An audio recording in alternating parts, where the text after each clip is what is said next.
You want to know how to build trust in your relationships? In this video, we are not focusing on workplace or business relationships. Instead, we're going to focus on romantic relationships as well as friendships. If we take care of these two distinct relationships, the workplace and business relationships will take care of themselves. If you're like me, I was doing this wrong for so long. And in this video, it is my goal to help you not be like me, but for me to share what allowed me to build trust in my relationships. If this is something that you're interested in, I would encourage you to stick around for the entirety of this video. I know in the past for me, I was not the best at upholding commitments. And quite frankly, y'all, I said yes to things that 9 times out of 10, I should have said no to. I committed myself to going to places. I committed myself to doing things that I really did not want to do for the simple fact of just saying yes without saying no. And instead, what would happen is when I would say yes, knowing when I would have to say no, it did what? It put me in an uncomfortable position later on to then tell this person that, hey, I'm not going to be able to make it, or hey, I can't do what I said I was going to do, right? At that moment, I didn't feel like anything was wrong with that. I felt like at least I had come to them. I didn't ghost them. I told them I couldn't make it. I told them I wouldn't be able to do it. So what was wrong with that? I felt like it wasn't anything wrong with that. I was wrong. And each and every time that I would do this, each and every time that I would break that commitment, whether it would be big or small, I didn't know then, but I know now. Each and every time I would do that, little by little, it was destroying the relationship. What I realize now is in order to how to build trust in relationships, and in order to keep that trust, you must, one, keep your commitments. In this video, we're going to go over exactly what you can do if you struggle. It's okay if you struggle, because if you do struggle, then me and you were probably alike. If you struggle with keeping your commitments, and as a result of you going back on your commitments, it has destroyed some of your relationships, whether it be friendships or whether it be romantic relationships.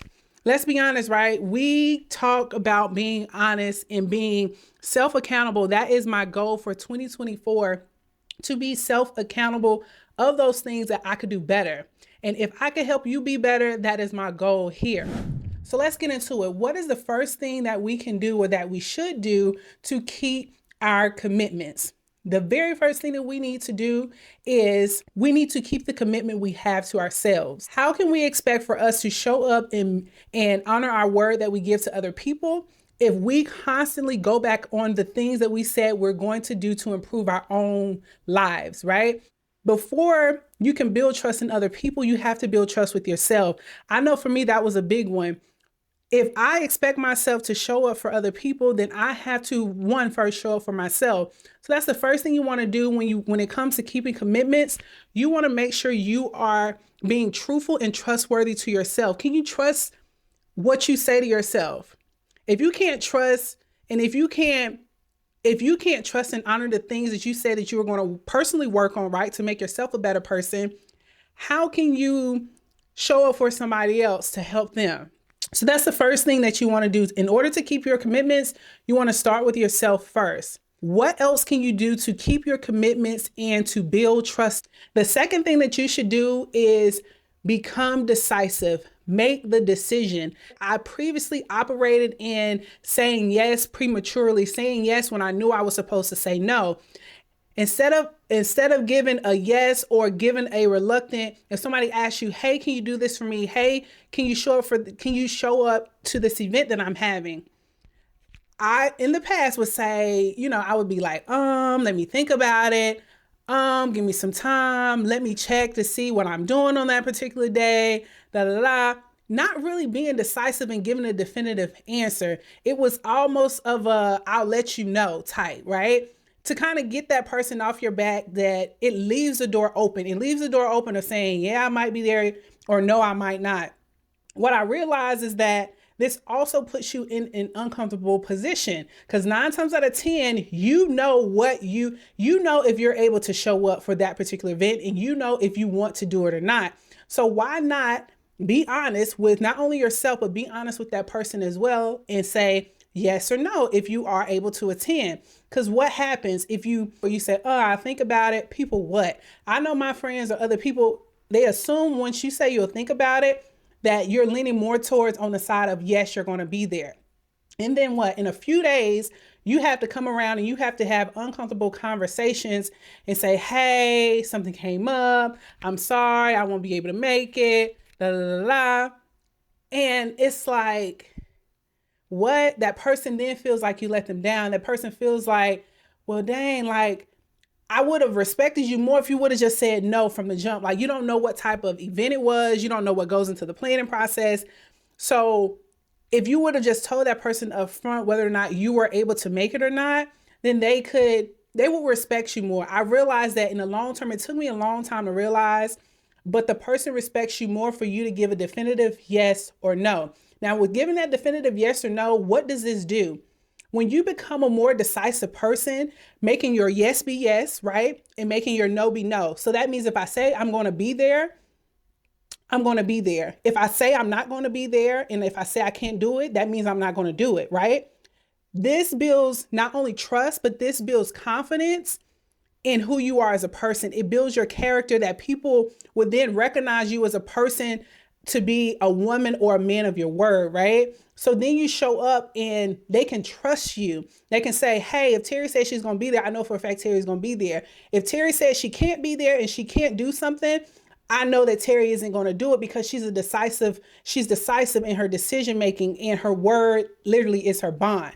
What is the main key tip for us to build trust in our relationships when it comes to keeping commitments? What is the key tip that we also need to focus on as well? Most important tip that I personally would say is most important is being able to communicate.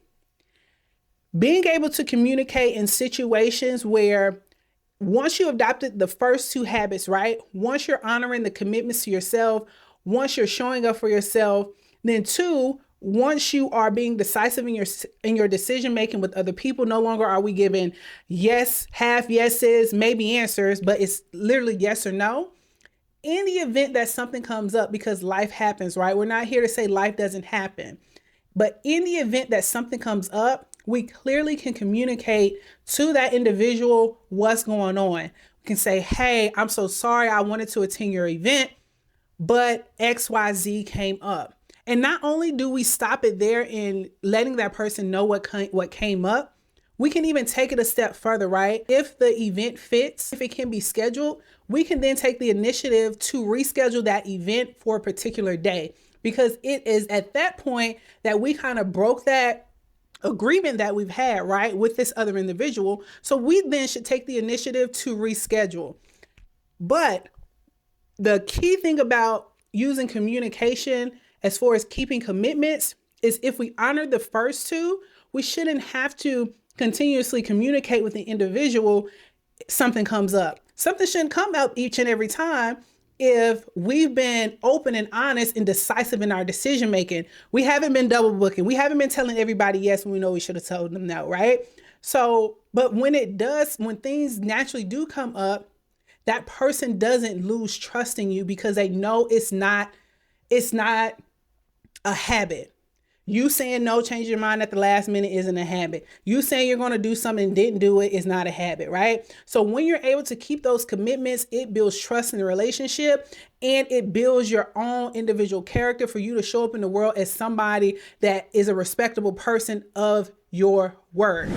If you enjoyed this video, I would appreciate it for you to go ahead, give it a thumbs up, also leave a comment as well. What I'm doing now is I'm keeping a personal commitment. At the beginning of the year, I said I'm going to show up each and every week on YouTube, posting YouTube videos, helpful YouTube videos that can help others with things that I've gone through, posting each and every Thursday and Sunday. I hope you all enjoyed this video. Make sure you turn on that post notification bell as well so you don't miss the next upload. And most importantly, consider subscribing to the channel. Subscribe to the channel so you can join the Terry Charver Catching a Major Vibe, y'all, because we'll be coming back with another video. Let's go.